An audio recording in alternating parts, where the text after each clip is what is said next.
बेहद सुंदर सजा हुआ रूम, उसमें लगे अलग अलग टिमटिमाते एलईडी बल्ब्स और कई सारी कैंडल्स की रोशनी, ऊपर से रात का पूरा दिखाई देता पूर्णिमा का चंद्र, यह सारी चीजें सपना को मदहोश किए जा रही थी। शाहिद रूम सजाकर, मैं थोड़ी देर में वापस आता हूँ, कहकर सपना को उस रूम में अकेला छोड़कर चला गया था। सपना जो शाहिद से इतना प्यार करती थी कि उसके लिए उसके एक बार कहने से ही अपना घर छोड़कर उसके साथ आ गई थी, इस बात का उसको कोई अफसोस नहीं था। सपना को अपने सपनों का राजकुमार मिल गया था। इन दोनों ने भागकर शादी कर ली थी और आज उनके मिलन की रात थी। सपना बड़ी बेसब्री से प्रेमी का इंतजार कर रही थी। डोरबेल सुनते ही सपना के अरमान जैसे जाग उठे। उसने सोचा आखिरकार मिलन की वो घड़ी आ गई जिसका उसे कब से इंतजार था।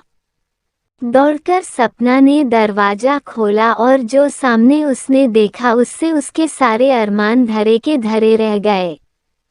दरवाजे पर शाहिद खड़ा था, लेकिन अकेला नहीं। वह अपने साथ 8 लोगों को लेकर आया था। वह सभी आदमी थे उसी की उम्र के। उन्हें देखकर सपना ने शाहिद की तरफ सवालिया नजरों से देखा, जैसे पूछ रही हो यह क्या मजाक है। शाहिद सपना की ओर बढ़ा और उसे अपने आलिंगन में भर लिया और बोला, डरो मत मेरी जान, ये सब अपने ही आदमी है। शाहिद सबको रूम के अंदर लेकर गया। सपना सबको पानी देने गई, तब सब उसको छेड़ने लगे, जिसका वह विरोध करने लगी और उसे यह देखकर बहुत आश्चर्य हुआ कि शाहिद कुछ भी नहीं बोल रहा था। उसका दिल तब टूटकर चूर चूर हो गया जब शाहिद ने कहा कि जो सबसे ज्यादा दाम लगाएगा सपना के साथ वही आज रात बिताएगा। सपना को अब समझ में आया था कि शाहिद उसके साथ जिंदगी बिताने के लिए नहीं बल्कि उसे बेचकर उसकी इज्जत मिट्टी में मिलाने के लिए यहाँ लेकर आया था। सपना को अब काफी पछतावा हो रहा था। उसे ये सोचकर और ज्यादा रोना आ रहा था कि काश उसने अपने बाबा की बात मान ली होती, जो पहले से इस प्यार के खिलाफ थे। वे उसे काफी समझाते आ रहे थे कि उन्हें शाहिद अच्छा लड़का नहीं नजर आता है, लेकिन सपना ने उनकी एक न सुनी थी। शाहिद के पैसों की बात पर उसके साथ आए लोगों ने बंदूक निकाल कर उसी पर निशाना लगा दिया और बोले, पैसे तो नहीं लेकिन सपना के बदले तुझे मौत जरूर देंगे।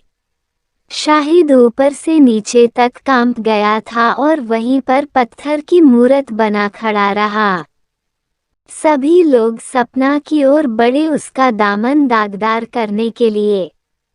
सपना सोच रही थी उसके साथ कुछ भी गलत हो, इससे अच्छा उसको मौत आ जाए। जैसे जैसे लोग उसके करीब बढ़ते जा रहे थे सपना और भी ज्यादा डरती जा रही थी। जब उन लोगों में से एक ने उसकी साड़ी को छुआ ही था कि दरवाजे पर पुलिस की एक टीम ने दस्तक दी, जिनके साथ सपना के पिता भी थे, जो सपना को तलाशते हुए उसके ठिकाने तक पहुंच गए थे। अपने पिता को देखकर सपना को जैसे नया जन्म मिल गया। वो तेजी से दौड़ी और अपने पिता के गले लग गई। सारी बात पता चलने पर उसके पिता की आंखों में खून उतर आया। अगर साथ में पुलिस न होती तो शायद वह उन लोगों में से किसी की जान ही ले लेते, लेकिन पुलिस ने उन्हें रोक लिया और सभी को गिरफ्तार कर लिया, शाहिद को भी। दोस्तों, हम प्यार के खिलाफ नहीं है, लेकिन आज के ज़माने में जो देखा देखी में या फिल्मी कहानियों को देखकर जिस तरह का प्यार युवा युवतियां करती है बिना सोचे समझे, उसके खिलाफ है।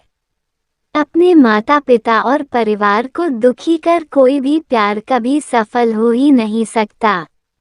और बिना एक दूसरे को अच्छी तरह जाने, एक दूसरे का नेचर पहचाने जो प्यार होता है वह प्यार नहीं, वह महज आकर्षण होता है और कुछ नहीं।